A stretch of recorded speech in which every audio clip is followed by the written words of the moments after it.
राम राम बंधुरा नमस्कार। आशा करছি তোমরা সবাই খুব ভালো আছো। বন্ধুরা, ইন্ডিয়া পোস্ট অফিস জিডিএস নিয়োগ 2025 এর জন্য যারা ফর্মটা আবেদন করেছিলে তোমাদের জন্য একটা বিরাট বড় পরিবর্তন নিয়ে আসছে এবার জিডিএস এর সিলেকশন প্রসেসে একটা বিরাট বড় পরিবর্তন করেছে। গতবারের তুলনায় এইবারের রিক্রুটমেন্টে কিছু হিউজ পরিবর্তন নিয়ে চলে আসছে, যেটা শুনে অনেকের খারাপও লাগতে পারে। পরিবর্তনটা কি, কোন কোন বিষয়ের উপর পরিবর্তন নিয়ে আসছে GDS, A to Z details বলবো, কারণ অফিসিয়াল নোটিফিকেশনের মাধ্যমে একেবারে স্পষ্টভাবে উল্লেখ করে দিয়েছে যে এইবার তোমাদের এই পরিবর্তনগুলো থাকতে চলেছে। তো বেশি দেরি করব না, যারা জিডিএস এ ফর্মটা আবেদন করেছো ভিডিওটা কমপ্লিট দেখো, আদারওয়াইজ না হলে তোমাদের কিন্তু সমস্যায় পড়তে হতে পারে। এই কারণে বলছি ভিডিওটা একটু ধৈর্য ধরে দেখো, তোমাদের জন্য কিন্তু এটা একটা বিরাট গুরুত্বপূর্ণ ইনফরমেশন আছে। দেখো, যারা জিডিএস এ আবেদন করেছিলে তোমরা সকলে জানো জিডিএস হচ্ছে বিনা পরীক্ষার চাকরি, সরাসরি মেরিট লিস্ট জারি হয় এবং সেখানে যাদের নাম থাকে তাদের ডকুমেন্টস ভেরিফিকেশন হয়। আবার একটা ক্যান্ডিডেটের কি না দুইবার করে ডকুমেন্টস ভেরিফিকেশন হয়, একটা ফার্স্ট ডকুমেন্টস ভেরিফিকেশন আর একটা সেকেন্ড ডকুমেন্টস ভেরিফিকেশন। তো সেটা কেমন করে হতো, আগে কেমন হতো যে ফার্স্ট ডকুমেন্টস ভেরিফিকেশনটা তোমাদের ভিএ মানে ভেরিফিকেশন অথরিটি করতো। কোথায় করতো না, তোমরা যে জায়গাটা চুজ করতে, ধরো তুমি পশ্চিমবঙ্গের ক্যান্ডিডেট, তুমি আবেদন করে তুমি পশ্চিমবঙ্গের ক্যান্ডিডেট, তুমি হচ্ছে ডায়মন্ড হারবার ডিভিশনের কিন্তু আবেদন করেছো মুর্শিদাবাদ ডিভিশন। সেই ক্ষেত্রে প্রথম ডকুমেন্টস ভেরিফিকেশন তোমাকে যেতে হতো না ওখানে ওই মুর্শিদাবাদ, তুমি তোমার ডায়মন্ড হারবারের সামনাসামনি যে ডিভিশনটা চুজ করতে সেখানে গিয়ে প্রথম ডকুমেন্টস ভেরিফিকেশনটা করে নিতে। কে করে দিত না ভেরিফিকেশন অথরিটি। কিসের মাধ্যমে না ডিজি লকারের মাধ্যমে। ঠিক আছে, এটা কে করতো, ডিভিশনাল যে হেড থাকতো সে ডিজি লকারের মাধ্যমে করে দিত। কিন্তু এইবার এটা আর থাকছে না, এখানে এসে গেছে একটা বিরাট বড় পরিবর্তন। পরিবর্তনটা কি, সর্বপ্রথম যে পরিবর্তন, ডিজি লকার যে অ্যাপ সেটাকে আর ব্যবহার করা হবে না এবার থেকে ভেরিফিকেশনের জন্য। মানে ডিজি লকারে হতো না সমস্ত কিছু তোমার যে ডকুমেন্টস সেগুলো যদি শো করতো তাহলে বলে দিত হ্যাঁ তোমার সব কিছু ভেরিফিকেশন হয়ে গেছে।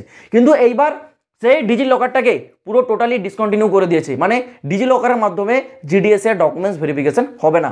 আর সবথেকে বড় পরিবর্তন এটাই যে তোমাদের ভেরিফিকেশন অথরিটি যে করতো তোমার সামনাসামনি যে ডিভিশনটা আছে সেখানে, এবার কিন্তু সেটা নয়। তুমি যে জায়গায় আবেদন করবে সেই জায়গায় সেখানে গিয়েই প্রথম ডকুমেন্টস ভেরিফিকেশনটা করাতে হবে। অর্থাৎ ধরো তুমি পশ্চিমবঙ্গের বাসিন্দা, অনেকে আছে যারা আসামের দিকে আবেদন করেছে, ঠিক আছে, সেই ক্ষেত্রে কি তাদের যদি লিস্টে নাম আসে প্রথম ডকুমেন্টস ভেরিফিকেশনটাও তাদেরকে আসামে গিয়ে করাতে হবে, এটা কিন্তু মাথায় রাখো। মানে যে জায়গায় আবেদন করেছো সেই জায়গাতেই তোমার দুটো ডকুমেন্টস ভেরিফিকেশন হবে। সামনাসামনি যে একটা অপশন ছিল সেটা এবার থেকে আর থাকবে না, ঠিক আছে, এটা বুঝে গেছো। দ্বিতীয় পরিবর্তনটা কি, দ্বিতীয় পরিবর্তনটা অর্থাৎ দ্বিতীয় যে ডকুমেন্টস ভেরিফিকেশন তোমাদের হয়, সেকেন্ড ডকুমেন্টস ভেরিফিকেশন যেটাকে বলা হচ্ছে, সেই ডকুমেন্টস ভেরিফিকেশনটা কে করে না ইএ মানে এঙ্গেজিং অথরিটি। এবার এঙ্গেজিং অথরিটি আগের যে ডকুমেন্টস ভেরিফিকেশন করতো তার একটা আলাদা থ্রু ছিল, কিন্তু এইবার একটা পরিবর্তন নিয়ে এসছে। কি পরিবর্তন না, এইবার তোমাদের সার্কেল যে নোডাল আছে, নোডাল অফিসার, সে কিন্তু তোমাদের যে ডকুমেন্টস সেগুলোকে ভেরিফিকেশন করবে তোমাদের সেকেন্ড ডকুমেন্টস ভেরিফিকেশনে। কিসের মাধ্যমে করবে না এপিআই থ্রু। ঠিক আছে, এপিআইটা কি, এপিআই হচ্ছে তোমার অফিসিয়াল ওয়েবসাইট, মানে তুমি যেখানকার মানে বাসিন্দা সেখান থেকে যে মাধ্যমিকটা পাস করেছো যেই বোর্ড থেকে, সেই বোর্ডের যে অফিসিয়াল ওয়েবসাইট, সেখানে সেই অফিসিয়াল ওয়েবসাইটে অনলাইনের মাধ্যমে তোমার সার্টিফিকেট কিন্তু সব কিছু আপলোড করে ভেরিফিকেশন করা হবে যে সিরিয়াস ক্যান্ডিডেট, মানে তুমি রিয়েল ক্যান্ডিডেট কিনা, তুমি সত্যিই সেই বোর্ড থেকে পাস আউট হয়ে এত নাম্বার পেয়েছো কিনা, সেগুলোকে সব তোমার অফিসিয়াল যে ওয়েবসাইট আছে তোমার স্কুল বা তুমি যেখান থেকে পাস করেছো সেখানকার যে ডিপার্টমেন্ট, সেই সব ডিপার্টমেন্টে অফিসিয়াল ওয়েবসাইটের মাধ্যমে তোমাদের কিন্তু এই সমস্ত কিছু ভেরিফিকেশন হবে। সেইখানে যদি তোমার জিনিসপত্র ভেরিফিকেশন হয় তবেই তুমি চাকরি পাবে, আদারওয়াইজ পাবে না। আবার অনেকের ক্ষেত্রে আছে অনলাইনে নাও হতে পারে, সেই ক্ষেত্রে কি সরাসরি অফলাইনে তোমার যে শিক্ষা বোর্ড সেখানকে কিন্তু পাঠানো হবে তোমার সমস্ত কিছু ডকুমেন্টস, তোমার 10th-এর মার্কশিট, 10th-এর যে অ্যাডমিট, এছাড়াও তোমার যে 10th-এর যে সার্টিফিকেট সেগুলো কিন্তু পাঠানো হবে। সেখান থেকে যদি অ্যাপ্রুভাল পাই তবেই তোমরা কিন্তু চাকরিটা পাবে। বুঝতে পারছো, বিরাট বড় পরিবর্তন। এই পরিবর্তনটা খারাপটা কি লাগবে ক্যান্ডিডেটদের না, সর্বপ্রথম খারাপ তোমাদের সামনাসামনি যে অপশনটা দিচ্ছিল সেটা আর পাবে না। যেই ডিভিশন তোমরা চুজ করেছো সেখানে গিয়েই তোমাদের দুটো ডকুমেন্টস ভেরিফিকেশন কন্ডাক্ট করাতে হবে। এবং আরেকটা তোমাদের ভালো দিক কী হলো, ভালো দিকটা হলো এটাই, এখান থেকে যারা ফেক ক্যান্ডিডেট তারা কিন্তু একেবারে ছাঁটাই হয়ে যাবে। ঠিক আছে, ফেক ক্যান্ডিডেটের কোনো নামও নিশান থাকবে না, তারা একেবারে সরে যাচ্ছে। যারা রিয়েল ক্যান্ডিডেট তারাই পাবে কেবল এখানে চাকরি। এটা একটা বিরাট বড় পরিবর্তন। আর আরও কয়েকটা পরিবর্তন এনেছে, যেমন অনেকে আছে না ফর্মটা আবেদনের সময় আধার কার্ডের ডিটেলসগুলো আপলোড করতে ভুলে গেছে, বা অনেকে আছে সেখানে আপলোড করেনি, ছেড়ে দিয়েছে। তো স্পষ্ট নোটিফিকেশনে মেনশন করে দিয়েছে আধার কার্ড ইজ নট ম্যান্ডেটরি, মানে আধার কার্ডটা তোমাদের কম্পালসারি নয় যে সবাইকে দিতে হবে। যারা দিয়েছো খুব ভালো, না দিয়েছো তো আরও ভালো, কোনো সমস্যা নেই, ঠিক আছে।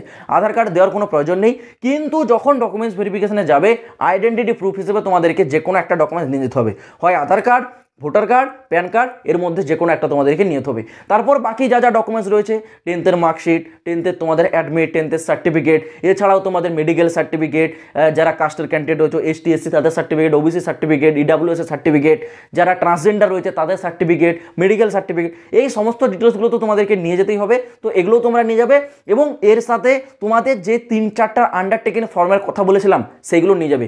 যারা এখনও সেই ভিডিওটা দেখোনি, দেখো এই চ্যানেলেই তোমরা রিসেন্ট ভিডিওতে পাবে, আমি কিন্তু কয়েকদিন আগে দিয়ে দিয়েছি।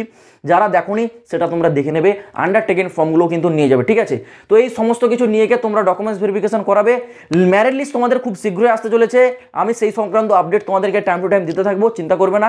যারা চ্যানেলে নতুন আছো, এখনো চ্যানেলটা সাবস্ক্রাইব করোনি, চ্যানেলটাকে সাবস্ক্রাইব করে রেখে চ্যানেলটার সাথে যুক্ত থাকবে। তো চলো বন্ধুরা, আজ ভিডিওটা এই পর্যন্ত থাক, দেখা হচ্ছে আবার পরের ভিডিওতে নতুন কোনো আপডেটের সাথে। জয় হিন্দ, বন্দে মাতরম।